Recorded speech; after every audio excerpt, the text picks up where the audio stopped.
محترم ناظرین، السلام علیکم ورحمۃ اللہ وبرکاتہ۔ دینی مسائل رضا ٹوڈے میں آپ کا استقبال ہے۔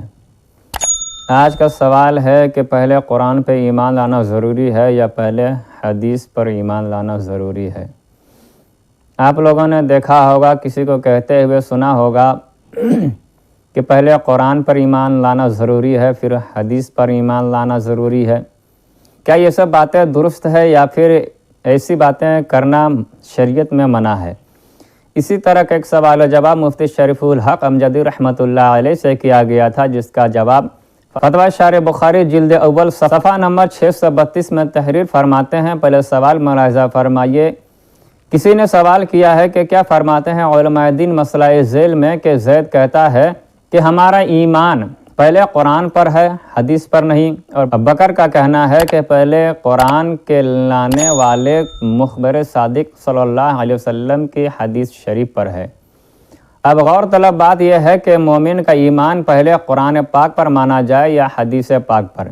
مفصل تحریر فرمائیں تاکہ ایمان محفوظ رہے۔ جواب تحریر فرماتے ہیں، اس طرح کی باتیں واقعی ایمان کو خطرے میں ڈال دیتی ہے۔ جس طریقے سے قرآن مجید پر ایمان لانا فرض ہے، اسی طرح حضور اقدس صلی اللہ تعالی علیہ وسلم کے تمام ارشادات پر ایمان لانا فرض ہے۔ اگر ایک آن بھی ایسا گزرا کہ قرآن پر ایمان ہو اور حدیث پر ایمان نہ ہو تو آدمی کافر ہو جائے گا، اور پہلے اور بعد کی تشقیق کرنے کو یعنی کہ برابری کرنے کو یہ لازم ہے۔ پہلے قرآن پر ایمان لایا، بعد میں حدیث پر ایمان لایا تو اس کو لازم کہ پہلے درجے میں حدیث پر ایمان نہیں تھا، اور یہ بھی کفر۔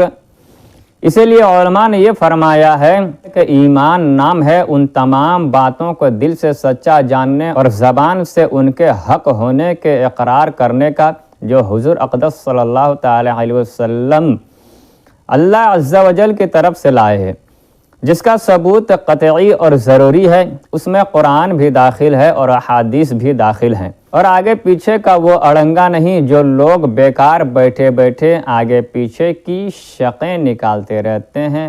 تو معلوم ہوا کہ قرآن اور حدیث پر دونوں پر ایمان لانا ضروری ہے۔ ایسی باتیں کرنا کہ پہلے قرآن پہ ایمان ہے پھر حدیث پر ایمان ہے، ایسی باتیں نہیں کرنی چاہیے، اس سے ایمان جانے کا خطرہ ہے۔ لہٰذا جب بھی کہنا ہو تو یوں کہے کہ حضور صلی اللہ تعالی علیہ وسلم نے اللہ تعالیٰ کی جانب سے جتنی بھی چیزیں لایا ہو ان سب پر ہمارا ایمان ہے۔